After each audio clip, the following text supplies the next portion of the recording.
சுவாமி விவேகானந்தரின் ஞானயோகம் புத்தகத்திலிருந்து 7வது சாப்டர் எங்கும் இறைவன். வாங்க கேட்கலாம். நாம் எவ்வளவுதான் தடுத்தாலும் நமது வாழ்க்கையில் பெரும் பகுதி தீமை நிறைந்ததாகத்தான் இருக்கும். நடைமுறையில் இந்த தீமை ஏறக்குறைய எல்லையற்றதாக இருக்கிறது என்பதை நாம் பார்த்தோம். ஆதிகாலம் முதல் இதற்கு பரிகாரம் காண்பதற்காக போராடி கொண்டிருக்கிறோம். ஆனால் அது என்னவோ அப்படியே தான் இருக்கிறது. அதிகமாக பரிகாரங்களை கண்டுபிடிக்கின்ற அளவிற்கு மேன்மேலும் நுட்பமான தீமைகள் நம்மை சூழ்கின்றன. இந்த துன்பங்களிலிருந்து விடுதலை பெறுவதற்காகவே ஒவ்வொரு மதமும் ஒரு கடவுளை படைத்துள்ளது. இதையும் நாம் ஏற்கனவே கண்டோம். உலகம் எப்படி தென்படுகிறதோ அப்படியே அதை எடுத்துக்கொள்ள வேண்டும் என்று லௌகீக மக்கள் கூறுவது போல் செய்தால் தீமையை தவிர வேறு எதுவுமே உலகத்தில் இருக்காது என்று எல்லா மதங்களும் கூறுகின்றன. இந்த உலகிற்கு அப்பால் ஏதோ ஒன்று இருக்கிறது என்று எல்லா மதங்களும் வற்புறுத்துகின்றன. 5 புலன்களில் அடங்கும் வாழ்க்கையிலேயே, ஜட உலக வாழ்க்கையிலேயே எல்லாம் முடிந்துவிடவில்லை.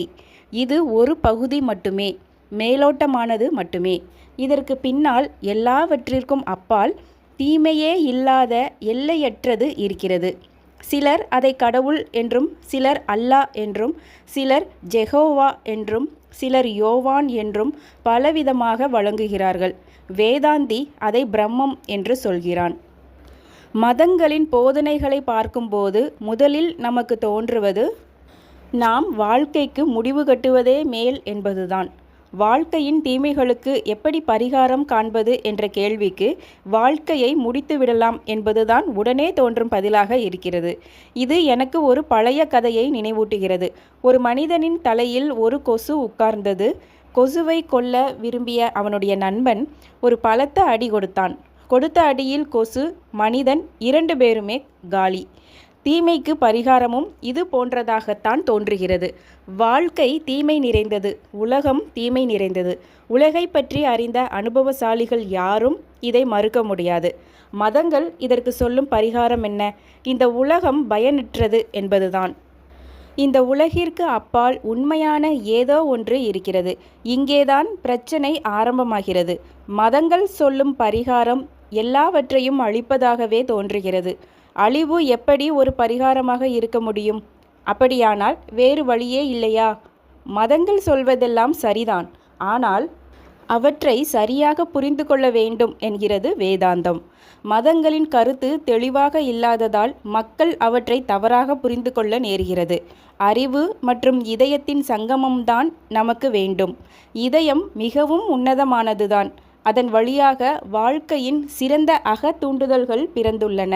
கருணையே இல்லாமல் அறிவு மட்டுமே நிறைய இருப்பதை விட, அறிவே சிறிதும் இல்லாமல் கருணை சிறிதேனும் இருப்பதையே நான் விரும்புகிறேன். நெஞ்சில் ஈரமுள்ளவனுக்குத்தான் வாழ்க்கையும் முன்னேற்றமும் எல்லாம் உரியவை. அறிவு மிகுந்த ஆனால் நெஞ்சில் ஈரமே இல்லாதவனின் வாழ்வே வறண்டு போய் அவன் அழிகிறான். அதே வேளையில் இதயத்தின் போக்கிலேயே செல்பவன் பல கஷ்டங்களை எதிர்கொள்ள வேண்டியிருக்கும் என்பதும், அடிக்கடி சறுக்கி விழ நேரலாம் என்பதும் நமக்கு தெரிகிறது. இதயமும் அறிவும் இணைந்த ஒரு நிலையே நமக்கு தேவை. அறிவையும் கருணையையும் ஒன்றுக்கொன்று பணயம் வைக்க வேண்டும் என்று நான் சொல்லவில்லை. எல்லையற்று பரந்த இதயமும் உணர்ச்சியும், அதே வேளையில் எல்லையற்ற அறிவும் நமக்கு இருக்க வேண்டும். ஆசைக்கு ஓர் எல்லை இருக்கிறதா என்ன? உலகம் எல்லையற்றது அல்லவா? எல்லையற்ற உணர்ச்சி பெருக்கிற்கு இங்கே இடம் இருக்கிறது. அதே அளவு பண்பாட்டிற்கும் அறிவிற்கும் இடம் இருக்கிறது. கருணையும் அறிவும் இணைந்து அளவில்லாமல் நம்மிடம் இருக்கட்டும். இரண்டும் இணையாக செயல்படட்டும். அநேகமாக எல்லா மதங்களும் இந்த உண்மையை புரிந்து கொண்டிருக்கின்றன. ஆனால் அவை எல்லாமே ஒரே விதமான தவறு செய்கின்றன. அதாவது கருணைக்கும் உணர்ச்சிகளுக்கும் தான் அவை மிகுந்த முக்கியத்துவம் கொடுக்கின்றன. உலகம் தீமை நிறைந்தது, எனவே உலகத்தை துறந்து விடுங்கள் என்பது மிகச் சிறந்த போதனை. ஒரே போதனை, சந்தேகமில்லை. உலகத்தை துறந்து விடுங்கள். உண்மையை அறிந்து கொள்ள வேண்டுமானால் உண்மையற்றதை விட வேண்டும் என்பதில் கருத்து வேற்றுமை இருக்க முடியாது. நன்மை வேண்டுமானால் நாம் எல்லோருமே தீமையை விட வேண்டும் என்பதிலும் வேறுபட்ட கருத்து இருக்க முடியாது. வாழ்க்கை வேண்டுமானால் மரணத்தை விட வேண்டும் என்பதிலும் கருத்து வேற்றுமை இருக்க முடியாது. வாழ்க்கையை துறந்துவிடு என்ற கொள்கை இருக்கிறதே, அதன் பொருள் நமக்கு தெரிந்த இந்த புலனின்ப வாழ்க்கையை துறந்து விடுவது என்றால் நமக்கு என்ன மிஞ்சும்? இதை தவிர வேறு என்ன இருக்கிறது? வாழ்க்கை என்பதற்கு வேறு என்னதான் பொருள்? இதை துறந்தால் வேறு என்ன இருக்கிறது? வேதாந்தத்தின் இன்னும் ஆழ்ந்த தத்துவ பகுதிக்கு வரும்போது நாம் இதை பற்றி இன்னும் நன்றாக புரிந்து கொள்ள முடியும். வேதாந்தத்தில் மட்டுமே இந்த பிரச்சினைக்கு அறிவுபூர்வமான தீர்வு இருக்கிறது என்பதை மட்டுமே இப்போது நான் சொல்ல விரும்புகிறேன். வேதாந்தம் போதிக்க விரும்புவதை மட்டுமே நான் இங்கே உங்கள் முன் குறிப்பிட முடியும். அது என்னவென்றால் உலகத்தையே தெய்வீகமாக்கி விடுவதுதான். உண்மையில் வேதாந்தம் உலகத்தை தாழ்த்தி பேசவில்லை. துறவு லட்சியம் வேதாந்த போதனைகளில் உள்ளது போல் வேறெங்கும் இவ்வளவு உயர்ந்த நிலையை அடையவில்லை. ஆனால் வேதாந்தம் வரட்டு அழிவு போதனையை செய்யவில்லை. அது துறவு என்று கூறுவதன் உண்மை பொருள் உலகை தெய்வீகமாக்குதல். அதை எப்படி நாம் உணர்கிறோமோ, அது எப்படி நமக்கு தோற்றம் அளிக்கிறதோ அதை விட்டுவிட வேண்டும். அது உண்மையில் எதுவோ அதை அறிய வேண்டும் என்பதுதான் அதன் பொருள். உலகை தெய்வீகமாக்குங்கள், அது கடவுளே, பிரபஞ்சத்திலுள்ள அனைத்துமே இறைவனால் சூழப்பட வேண்டும் என்று மிகவும் பழைய ஓர் உபநிடதத்தின் ஆரம்பத்தில் காண்கிறோம். அனைத்தையும் இறைவனால் மூட வேண்டும். ஒரு வகை போலியான இன்ப நோக்காகவோ இல்லை, துன்பங்களை கண்டும் காணாதது போல் இருக்கும் பாசாங்காகவோ அல்ல. உண்மையிலேயே எல்லாவற்றிலும் இறைவனை காண்பதன் மூலம் இதை செய்ய வேண்டும். இவ்வாறு உலகத்தை துறக்க வேண்டும். உலகத்தை துறந்த பிறகு எஞ்சுவது என்ன? கடவுள்தான். இதன் பொருள் என்ன? நீ உன் மனைவியோடு வாழலாம், அவளை கைவிட வேண்டும் என்பதல்ல. ஆனால் அவளிடம் கடவுளை காண வேண்டும். குழந்தைகளை துறந்து விடுங்கள். இதன் பொருள் என்ன? எல்லா நாடுகளிலும் சில மனித மிருகங்கள் செய்வதைப் போல் குழந்தைகளை வீட்டை விட்டு துரத்தி விடுவதா? இல்லவே இல்லை. அது கொடுமை, அரக்கத்தனம். அது ஆன்மீக உணர்வு அல்ல. ஆனால் உங்கள் குழந்தைகளில் இறைவனை காணுங்கள். எல்லாவற்றிலும் இப்படியே. வாழ்விலும் சாவிலும் இன்பத்திலும் துன்பத்திலும் எல்லாவற்றிலுமே இறைவன் சமமாக நிறைந்திருக்கிறார். உலகம் முழுவதும் இறைவன்தான் நிறைந்திருக்கிறார். கண்களை திறவுங்கள், அவரை பாருங்கள். வேதாந்தம் இதைதான் போதிக்கிறது. நாம் நமது கற்பனையால், நமது அனுமானத்தால் உருவாக்கி கொண்டிருக்கும் உலகத்தை துறந்துவிட வேண்டும்.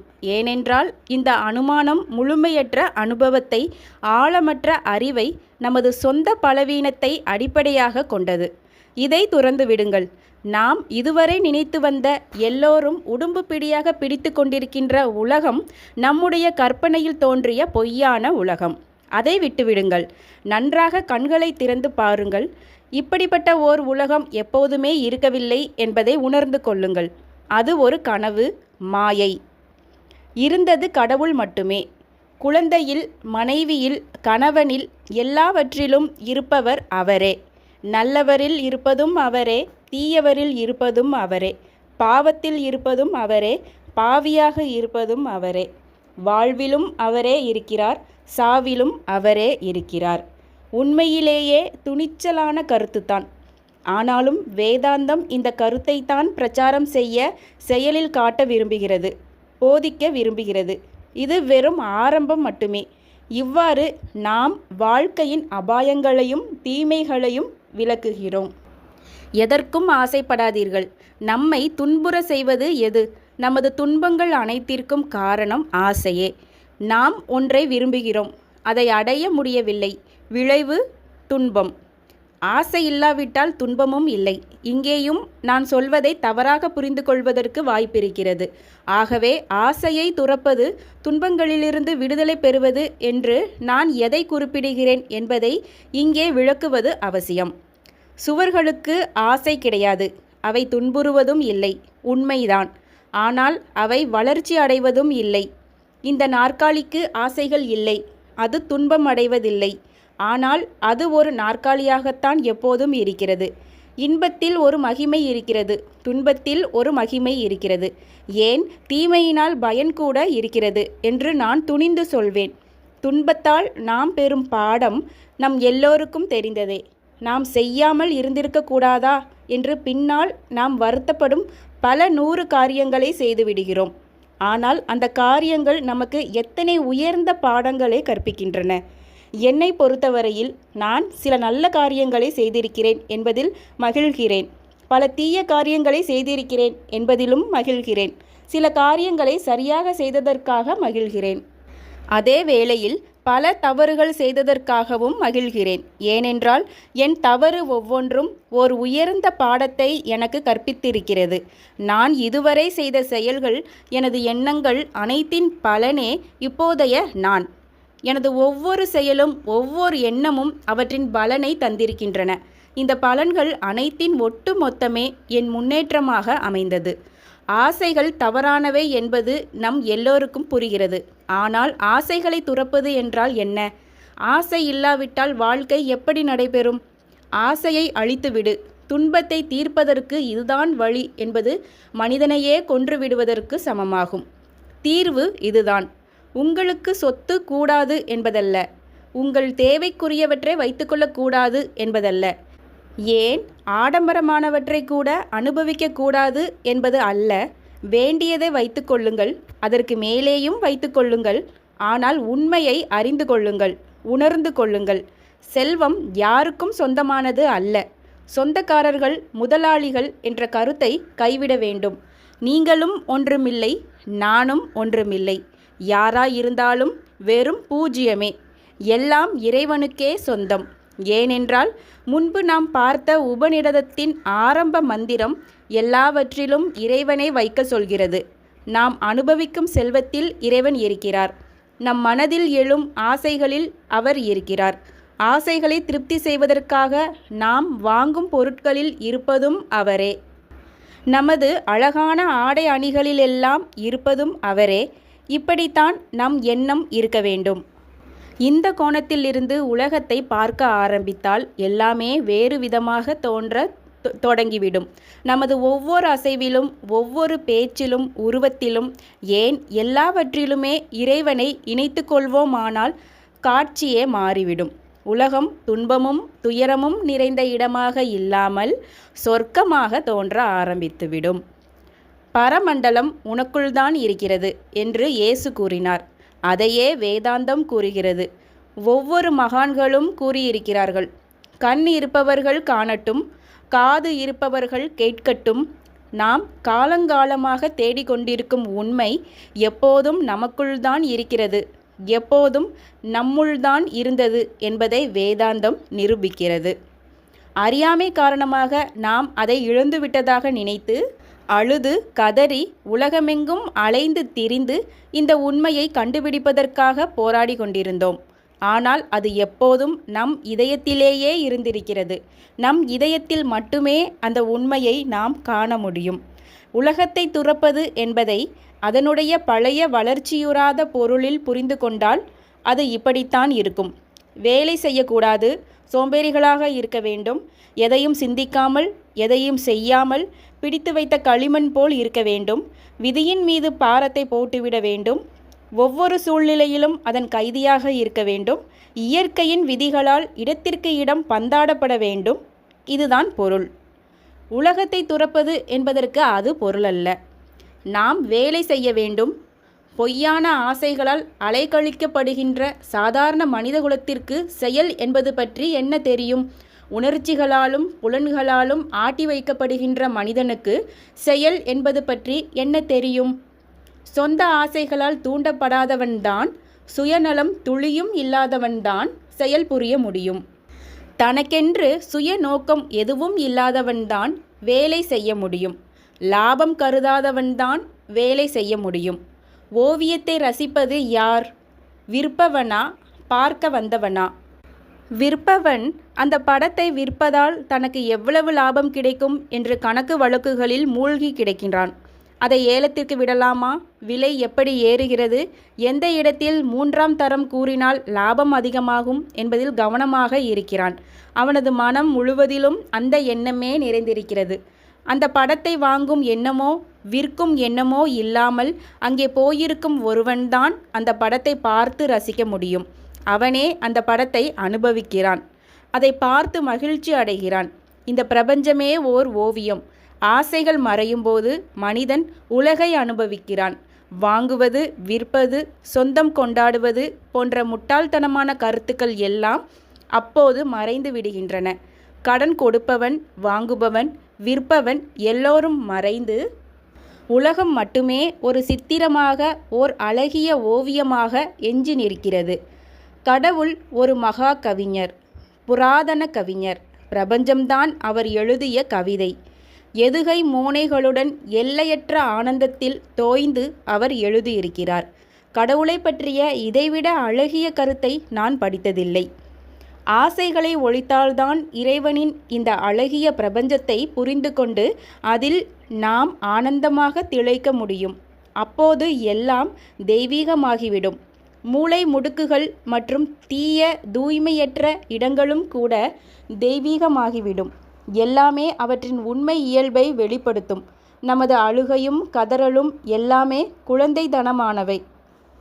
நாம் இவற்றிற்கெல்லாம் வெறும் சாட்சியாக மட்டுமே இருந்து வந்திருக்கிறோம் என்பதை அப்போது புரிந்து கொள்வோம். நம்மை பார்த்து நாமே சிரித்து கொள்வோம். ஆகவே உங்கள் வேலையை செய்யுங்கள் என்கிறது வேதாந்தம். எப்படி வேலை செய்வது என்பதை அது முதலில் போதிக்கிறது. எப்படி? துறப்பதன் மூலம், பொய் தோற்றமான இந்த உலகை விட்டுவிடுவதன் மூலம். இதன் பொருள் என்ன? எங்கும் இறைவனை காணல் என்பதுதான். அப்படித்தான் நாம் செயல் புரிய வேண்டும். 100 வருடங்களாக வாழ ஆசைப்படலாம். விரும்பினால் எல்லா உலக ஆசைகளுக்கும் நம் மனதில் இடம் கொடுக்கலாம். ஆனால் எல்லாவற்றையும் தெய்வீகமாக்கி விடுங்கள், சொர்க்கமாக்கி விடுங்கள், அவ்வளவுதான். பிறருக்கு உதவி செய்து கொண்டு ஆனந்தமான நீண்ட வாழ்க்கை வாழ வேண்டும் என்று நாம் ஆசைப்படலாம். இவ்வாறு செயல் புரிந்தபடிதான் முக்திக்கான வழியை தேட முடியும். இதை தவிர வேறு வழியே இல்லை. உண்மையை அறிந்து கொள்ளாமல் ஒருவன் உலக போகங்களில் முட்டாள்தனமாக மூழ்கினால் அவன் வழி தவறிவிட்டான். அவனால் லட்சியத்தை அடைய முடியாது. இனி உலகை சபித்துக்கொண்டு அதை விட்டுவிட்டு காட்டிற்கு போய் உடலை ஒடுக்கி பட்டினியால் உடலை அணு அணுவாக கொன்று நெஞ்சை ஈரமற்ற கல்லாக்கி கொண்டு கடின சித்தமுள்ளவனாக ஆகின்றவனும் வழி தவறியவனே. இவை இரண்டும் 2 துருவங்கள். இரண்டுமே தவறான நோக்குடையவை. இருவரும் வழி தவறியவர்களே. இருவரும் லட்சியத்தை அடைய முடியாது. எனவே எல்லாவற்றிலும் இறைவனை இணைத்து செயல்புரியுங்கள் என்று வேதாந்தம் சொல்கிறது. வாழ்க்கையை தெய்வீகமாக்கி, தெய்வமாக ஆக்கி இடைவிடாமல் வேலை செய்யுங்கள். நாம் செய்ய வேண்டியதும் கேட்டு பெற வேண்டியதும் இவ்வளவுதான் என்பதை தெரிந்து கொள்ள வேண்டும். எங்கும் இறைவன் இருக்கிறார். அவரை தேடி நாம் எங்கே போவது? ஒவ்வொரு செயலிலும், ஒவ்வொரு எண்ணத்திலும், ஒவ்வொரு உணர்ச்சியிலும் அவர் ஏற்கனவே உள்ளார். இதை உணர்ந்து செயல்புரிய வேண்டும். அது ஒன்றுதான் வழி. வேறு வழியே இல்லை. அப்போதுதான் நமது கர்ம பலன்கள் நம்மை கட்டுப்படுத்தாது. போலி ஆசைகள்தான் நமது எல்லா தீமைகளுக்கும் துன்பங்களுக்கும் காரணம் என்பதை பார்த்தோம். அந்த ஆசைகளையே இறைவனின் மூலம் தெய்வீகமாக்குங்கள், தூய்மைப்படுத்துங்கள். அதன் பின் அவை துன்பத்தையோ தீமையையோ கொண்டு வராது. இந்த இரகசியத்தை அறியாதவர்களுக்கு அதை அறிந்து கொள்ளும் வரை உலக வாழ்க்கையே நரகமாகத்தான் இருக்கும். தங்களுக்கு உள்ளும் தங்களை சுற்றியும் எல்லா இடங்களிலும் எல்லையற்ற ஆனந்த சுரங்கம் இருக்கிறது என்பது பலருக்கு தெரியாது. அவர்கள் இன்னும் அதை கண்டுபிடிக்கவில்லை. நரக வாழ்க்கை என்பது என்ன? அறியாமைதான் நரகம் என்கிறது வேதாந்தம். பெரிய ஆற்றின் கரையில் உட்கார்ந்து கொண்டு தாகத்தால் நாம் இறந்து கொண்டிருக்கிறோம். உணவு குவியல்களுக்கு அருகே அமர்ந்து கொண்டு பசியால் செத்து கொண்டிருக்கிறோம். இதோ ஆனந்தமயமான பிரபஞ்சம் உள்ளது. ஆனால் நாம் அதை காணவில்லை. நாம் எப்போதும் அதற்குள்தான் இருக்கிறோம். ஆனால் எப்போதும் அதை தவறாகவே புரிந்து கொள்கிறோம். இந்த ஆனந்தமயமான பிரபஞ்சத்தை நமக்கு காட்ட முயல்வதாகத்தான் எல்லா மதங்களும் கூறுகின்றன. ஆனந்தமயமான இந்த பிரபஞ்சத்தை காண்பதற்கான ஏக்கம் எல்லோருடைய இதயத்திலும் இருக்கிறது. எல்லா நாடுகளும் இதைத்தான் தேடிக்கொண்டிருக்கின்றன. மதத்தின் ஒரே லட்சியம் இதுதான். இந்த லட்சியம் வெவ்வேறு மதங்களில் வெவ்வேறு விதமாக சொல்லப்பட்டிருக்கிறது. சொல்கின்ற விதத்தில் காணப்படும் வேறுபாடுதான் நாம் காண்கின்ற இந்த வேறுபாடுகளையெல்லாம் உண்டாக்கியுள்ளது. ஒரு கருத்தை ஒரு மதம் ஒரு விதமாக வெளிப்படுத்துகிறது, மற்றொன்று சற்று வித்தியாசமாக சொல்லலாம். ஆனால் ஒவ்வொன்றும் ஒருவேளை ஒரே விஷயத்தையே வெவ்வேறு மொழிகளில் வெளிப்படுத்துகின்றன. இது விஷயமாக மேலும் கேள்விகள் எழுகின்றன. பேசுவது சுலபம். எங்கும் எதிலும் இறைவனையே பார்க்க வேண்டும். அப்போதுதான் உலகை உண்மையாக அனுபவிக்க முடியும் என்று என் இளமை பருவத்திலிருந்தே கேள்விப்பட்டு வருகிறேன். ஆனால் உலகத்தில் புகுந்து ஓரிரு அடிகள் பெற்றதும் இந்த கருத்து பறந்து விடுகிறது. கடவுளே ஒவ்வொரு மனிதனிலும் இருக்கிறார் என்று நினைத்து கொண்டே நான் தெருவில் நடந்து போய் கொண்டிருக்கிறேன். வாட்ட சாட்டமான ஒருவன் என்னை இடித்து கீழே தள்ளிவிடுகிறான். என் ரத்தம் தலைக்கேற முஷ்டியை தயாராக வைத்துக்கொண்டு எல்லாம் இறைவன் என்ற கருத்தையே மறந்துவிட்டு அவனை அடிப்பதற்காக கோப வெறியோடு எழுந்திருக்கிறேன். எல்லாமே மறந்து போய் விடுகிறது. கடவுளை பார்ப்பதற்கு பதில் சாத்தானைத்தான் நான் அப்போது பார்க்கிறேன். நாம் பிறந்தது முதற்கொண்டே எல்லாவற்றிலும் கடவுளை பார்க்கும்படிதான் நமக்கு போதிக்கிறார்கள். எங்கும் எதிலும் கடவுளையே பார்க்குமாறுதான் ஒவ்வொரு மதமும் போதிக்கிறது. புதிய ஏற்பாட்டில் இயேசுவின் போதனை உங்களுக்கு நினைவில்லையா? நம் எல்லோருக்குமே அந்த போதனையைத்தான் செய்து வந்திருக்கிறார்கள். ஆனால் நடைமுறை உலகிற்கு வரும்போதுதான் கஷ்டம் ஆரம்பிக்கிறது. ஈசாப்பின் கதைகளில் ஒன்று உங்களுக்கு நினைவிருக்கலாம். ஏரியில் தன்னுடைய பிரதிபலிப்பை பார்த்து கொண்டது ஒரு கலைமான்.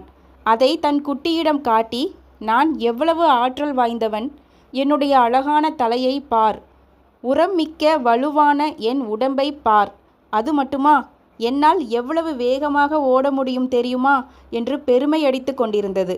அப்போது சற்று தொலைவில் வேட்டை நாய்கள் குரைக்கும் சத்தம் கேட்டது. அவ்வளவுதான். எடுத்தது ஓட்டம். பல மைல் தூரம் ஓடிவிட்டு மூச்சு திணற திரும்பி வந்தது. எல்லாவற்றையும் பார்த்து கொண்டிருந்த குட்டி அதனிடம், நீ மிகவும் சக்தி வாய்ந்தவன் என்று இப்போதுதான் என்னிடம் சொன்னாய். நாய் குரைக்கும் சத்தம் கேட்டதும் இப்படி ஓடிவிட்டாயே, அது எப்படி என்று கேட்டது.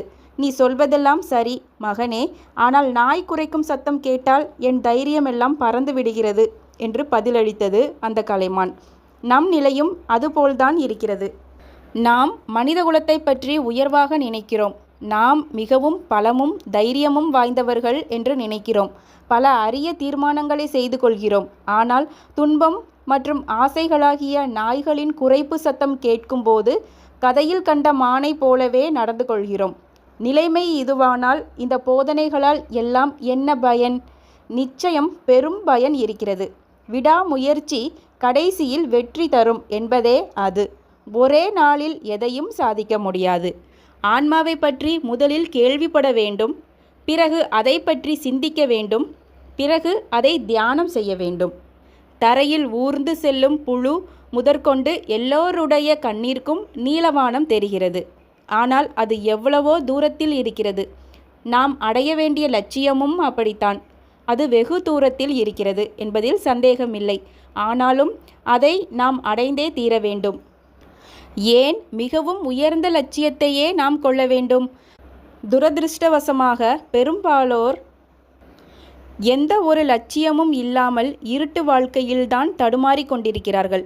லட்சியம் உள்ளவன் 1000 தவறுகளை செய்வானானால் லட்சியம் இல்லாதவன் 50,000 தவறுகள் செய்வான் என்பது நிச்சயம். எனவே ஒரு லட்சியம் இருப்பது சிறந்தது. இந்த லட்சியம் நமது இதயத்தில் புகும் வரை, நமது மூளையில் புகும் வரை, நமது நாடி நரம்புகளில் புகும் வரை, நமது இரத்தத்தின் ஒவ்வொரு துளியுடனும் கலந்து துடிக்கும் வரை, நமது உடலின் அணுக்கள் தோறும் கலந்து ஊடுருவும் வரை நாம் அதை பற்றி கேட்க வேண்டும். அதையே சிந்திக்க வேண்டும். உள்ளம் நிறையும் போது வாய் பேசுகிறது. அது மட்டுமல்ல, உள்ளத்தின் நிறைவுதான் கைகளை வேலை செய்ய தூண்டுகிறது. எண்ணமே நம்மிலுள்ள தூண்டும் சக்தி. மனத்தை உயர்ந்த எண்ணங்களினால் நிரப்புங்கள். நாட்கணக்காக அதை கேளுங்கள், மாதக்கணக்காக சிந்தியுங்கள். தோல்விகளை பொருட்படுத்தாதீர்கள். தோல்விகள் இயற்கையானவை. வாழ்க்கைக்கு அழகு சேர்ப்பவை அவை. தோல்விகள் இல்லாத வாழ்க்கையும் ஒரு வாழ்க்கையா? போராட்டம் இல்லாத வாழ்க்கை வாழ்க்கையே அல்ல. அப்படிப்பட்ட வாழ்க்கையில் என்ன இனிமை இருக்கிறது? போராட்டங்களையும் தவறுகளையும் பொருட்படுத்தாதீர்கள். ஒரு பசு பொய் சொல்வதை நான் கேட்டதில்லை. ஆனால் அது வெறும் பசுதான், மனிதன் அல்ல. ஆகவே தோல்விகளை, சறுக்கல்களை பற்றி கவலைப்படாதீர்கள். 1000 தடவை லட்சியத்திலிருந்து வழுவ நேர்ந்தாலும் திரும்ப திரும்ப அந்த லட்சியத்தை பிடித்து கொள்ளுங்கள். 1000 தடவை தவறினாலும் இன்னொரு முறை முயலுங்கள். எல்லாவற்றிலும் கடவுளை காண்பதுதான் மனிதனின் லட்சியம். எல்லாவற்றிலும் பார்க்க முடியாவிட்டால் நாம் மிகவும் நேசிக்கும் ஒன்றிலாவது பார்க்க வேண்டும், பிறகு இன்னொன்றில் பார்க்க வேண்டும். இப்படியே இந்த கருத்தை விரிவுபடுத்தி கொள்ள வேண்டும். ஆன்மாவின் முன்னால் எல்லையற்ற வாழ்க்கை உள்ளது. எவ்வளவு காலம் வேண்டுமானாலும் எடுத்துக்கொள்ளுங்கள். ஆனால் லட்சியத்தை அடைவது உறுதி.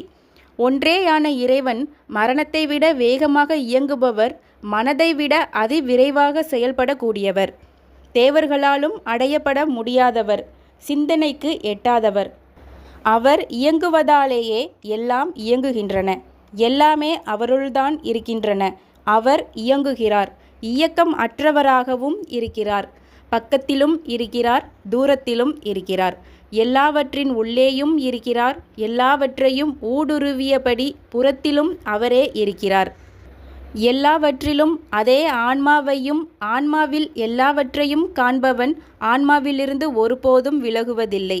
உயிர்கள் அனைத்தையும், பிரபஞ்சம் முழுவதையும் ஆன்மாவில் காணும்போது மட்டுமே மனிதன் இரகசியத்தை அடைந்தவனாகிறான். அதன் பின் அவனுக்கு பொய்த்தோற்றம் இல்லை. பிரபஞ்சம் முழுவதிலும் ஒன்றை காண்பவனுக்கு துன்பம் ஏது? வாழ்வின் ஒருமை, அனைத்தின் ஒருமை. இது வேதாந்தத்தின் மற்றுமோர் உயர்ந்த கருத்தாகும். அறியாமைதான் எல்லா துன்பங்களுக்கும் காரணம் என்பதை வேதாந்தம் எப்படி விளக்குகிறது என்பதை பார்ப்போம். பன்மை கருத்துதான் இந்த அறியாமை. மனிதனுக்கும் இடையில், நாட்டிற்கும் இடையில், சந்திரனுக்கும் பூமிக்கும் இடையில், சந்திரனுக்கும் சூரியனுக்கும் இடையில் வேறுபாடு காண்பதுதான் இந்த அறியாமை. ஓர் அணுவிற்கும் மற்றொரு அணுவிற்கும் இடையில் வேறுபாட்டை ஏற்படுத்தும் இந்த உணர்ச்சிதான் எல்லா துன்பங்களுக்கும் மூல காரணமாக இருக்கிறது. இந்த வேறுபாடுகள் இல்லை, அவை உண்மையல்ல என்று வேதாந்தம் கூறுகிறது. பார்வைக்கு அப்படி தெரிகிறது. அது வெறும் தோற்றமே. எல்லாவற்றின் அடிப்படையில் அந்த ஒருமை இருக்கவே செய்கிறது. மேல் மட்டத்திற்கு கீழே சென்று பார்ப்போமானால், மனிதனுக்கும் இடையில், இனங்களுக்கு இடையில், உயர்ந்தவனுக்கும் தாழ்ந்தவனுக்கும் இடையில், பணக்காரனுக்கும் ஏழைக்கும் இடையில், தேவர்களுக்கும் மனிதர்களுக்கும் இடையில், மனிதர்களுக்கும் மிருகங்களுக்கும் இடையில் அந்த ஒருமை நிலவுவதை காணலாம். இன்னும் ஆழமாக போனால் எல்லாம் ஒரே பரம்பொருளின் வேறுபாடுகளே என்பது தெரியும். எல்லாம் ஒன்றே என்ற இந்த ஞானம் பெற்றவனுக்கு மனமயக்கம் இல்லை. எது அவனை மதிமயங்க செய்ய முடியும்? அவன் எல்லாவற்றின் உண்மையையும் அறிகிறான், எல்லாவற்றின் இரகசியத்தையும் அறிகிறான். அதன் பின் அவனுக்கு ஏது துன்பம்? அவனுக்கு ஏது ஆசை? எல்லாவற்றின் உண்மை, எல்லாவற்றின் மையம், எல்லாவற்றின் ஒருமை இறைவனே, நிலையான சச்சிதானந்த பரம்பொருளே என்பதை அவன் ஆராய்ந்து உணர்ந்து விட்டான். அங்கே நோய் இல்லை, மரணம் இல்லை, துன்பமோ துயரமோ இல்லை, அதிருப்தி இல்லை. அங்கே முழுமையான இரண்டற்ற நிலையும் முழுமையான ஆனந்தமும் தான் இருக்கின்றன. அவன் யாருக்காக வருந்த வேண்டும்? அந்த உண்மை நிலையில் மரணம் இல்லை, துன்பம் இல்லை. கவலைப்படுவதற்கோ கலங்குவதற்கோ அங்கே காரணம் இல்லை. தூயவனான, உருவமற்ற, உடலற்ற, மாசற்ற, எல்லாம் அறிந்த, மகா உன்னதமான, கவிஞனான, எதன் சார்பும் இல்லாமல் தானாகவே விளங்குகின்ற அந்த இறைவனே எல்லாவற்றையும் ஊடுருவி இருக்கிறார். யாருக்கு எந்த தகுதி உண்டோ அதை அவரே அவர்களுக்கு அளிக்கிறார். அஞ்ஞானத்திலிருந்து தோன்றிய இந்த அஞ்ஞான உலகை எல்லாமாக நினைத்து கொண்டு அதிலேயே மூழ்கி இருப்பவர்கள் இருளில் தடுமாறுபவர்கள். இனி இந்த உலக வாழ்க்கையை தவிர வேறு உயர்ந்த வாழ்க்கையை பற்றி நினைக்காதவர்களோ அதைவிட இருளில் தடுமாறி கொண்டிருக்கிறார்கள். இயற்கையின் இரகசியத்தை அறியும்போது மனிதன் இயற்கையின் உதவியாலேயே இயற்கைக்கு அப்பாற்பட்ட பரம்பொருளை உணர்கிறான். அவன் மரணத்தை வெல்கிறான். இயற்கையை கடந்த அந்த பொருளின் உதவியால் அவன் எல்லையற்ற ஆனந்தத்தை அனுபவிக்கிறான். ஓ சூரிய தேவனே, உனது தங்கத் தகட்டால் நீ உண்மையை மறைத்து கொண்டிருக்கிறாய். உன்னுள் இருக்கும் உண்மையை நான் காண்பதற்காக நீ அந்த தகட்டை விளக்குவாயாக. உன்னுள் இருக்கும் உண்மையை இப்போது நான் உணர்ந்து கொண்டேன். உனது கிரணங்களின் உண்மையான பொருளையும் மகிமையையும் உணர்ந்து கொண்டேன். உனக்குள் பிரகாசிப்பது எது என்பதையும் கண்டுகொண்டேன். உன்னுள் இருக்கும் உண்மையை நான் காண்கிறேன். உன்னுள் இருப்பதே என்னுள்ளும் இருக்கிறது. நானே அது. சுவாமி விவேகானந்தரின் ஞானயோகம் புத்தகத்திலிருந்து 7வது சாப்டர் எங்கும் இறைவன் இதோடு நிறைவடைகிறது. மீண்டும் அடுத்த சாப்டரில் சந்திப்போம். நன்றி, வணக்கம்.